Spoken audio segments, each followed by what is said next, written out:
दोस्तों, विश्वास अटल हो तो प्रभु अवश्य ही आते हैं।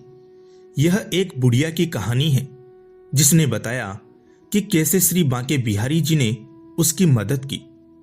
बुढ़िया वृंदावन परिक्रमा में भक्तों को ठंडा पानी पिलाती थी। उन्हें अक्सर रोते हुए और कृष्ण के गीत गाते हुए देखा जाता था। ब्रिज में उनकी उपस्थिति के बारे में पूछने पर उन्होंने भक्तों को अपनी कहानी सुनाई। मेरे पिताजी ने मेरी शादी के लिए एक क्रूर साहूकार के पास घर गिरवी रख दिया था। मेरे पिताजी ने कड़ी मेहनत की और कर्ज चुकाया, लेकिन दुष्ट साहूकार के पास इस तथ्य के बावजूद घर जब्त करने की योजना थी कि हमने कर्ज चुका दिया था। साहूकार ने अदालत में मामला दर्ज किया और अदालत के सामने मना कर दिया कि उसे अपना पैसा वापस मिल गया है।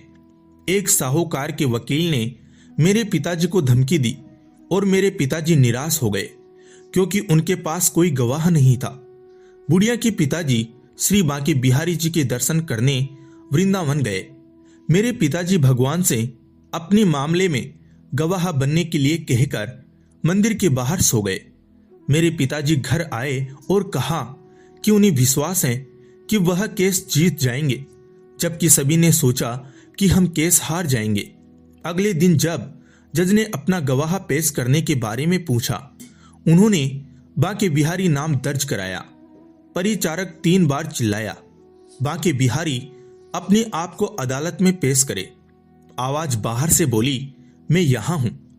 कम्बल में लिपटा एक आदमी अदालत में पेश हुआ और न्यायाधीश को बताया कि साहूकार ने मेरे पिताजी की बेगुनाही साबित करने वाली फाइल को कहां छिपा दिया है।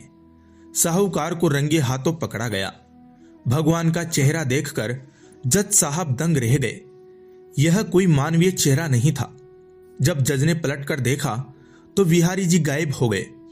अगले दिन जज ने अपनी नौकरी से इस्तीफा दे दिया और वृंदावन चले गए।